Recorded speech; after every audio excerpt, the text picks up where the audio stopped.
Meet me in Istanbul, Chapter 11, A Clever Trick. Ibrahim Dunya was alone in his private office. He was working at his desk, finishing some paperwork.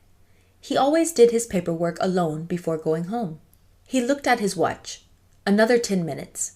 Then he would be finished. There was a knock at the door. Dunya looked up from his papers. He didn't move. There was another knock, louder this time. He put the papers in his desk and locked it. Then he got up and went out into the office. He could see a man outside, standing in the doorway. "We're closed," he said through the glass door. "Come back tomorrow." "I'm sorry," said the man. "It's urgent, please." Dunya was annoyed. He unlocked the door and opened it. "We're closed, can't you see?" "I'm very sorry to bother you," said Kamal, "but I was hoping to find someone here. I have a problem. You see, I need some money quickly. I must have it tomorrow morning, early. It's for, well, it doesn't matter why I need the money. That's my problem. But I have some onyx ornaments to sell, and I heard you would be interested." He held out a beautiful onyx ashtray. "Would you be interested in buying 50 of these?" Dunya took the ashtray and looked at it carefully. Kamal could see he was interested. "Very good quality," said Kamal. 50, did you say?" "That's right. They're in the car outside."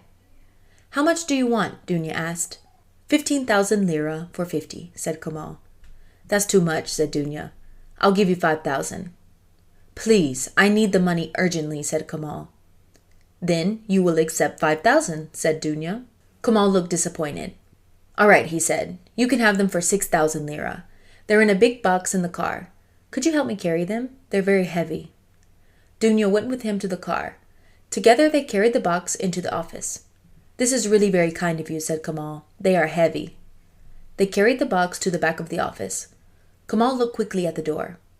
"Have you got a store somewhere?" he asked. "I'm sure you don't want the box in your office." Dunya thought for a moment. He looked at the large box in his small office and said, "One moment." He took a key from his pocket and unlocked the door. They picked up the box and carried it through into the workshop. It was a long, wide room with windows on one side. There were a lot of articles in the room: onyx tables, lamps, ornaments, brass, and leather articles. On a workbench, there were rows of tools and cutting equipment. "This is fine," said Dunya. "Put it down here." They put down the box. Dunya took out his wallet. 6,000 lira, he said. At that moment, the telephone in his office rang. Dunya looked annoyed. "Excuse me one moment," he said to Kamal. He went back to his private office. Kamal looked at his watch and smiled as Dunya disappeared through the door.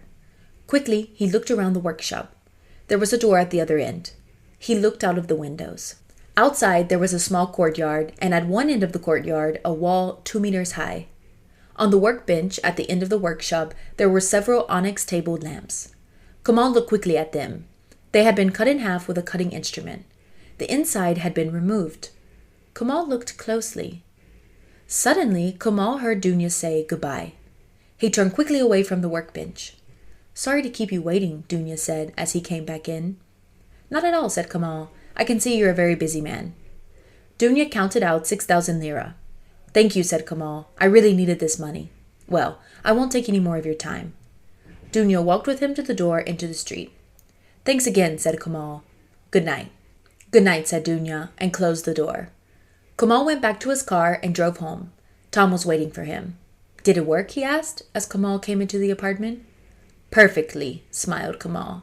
"My brother phoned just at the right moment when we were in the workshop. Dunya believed my story too, and he gave me a very low price for the onyx." "What did you see in the workshop?" Kamal looked serious. "Well, not very much, I'm afraid. It's just a workshop or a store. There were lots of onyx and leather articles, brass and tools, and there were some onyx lamps being repaired, I think.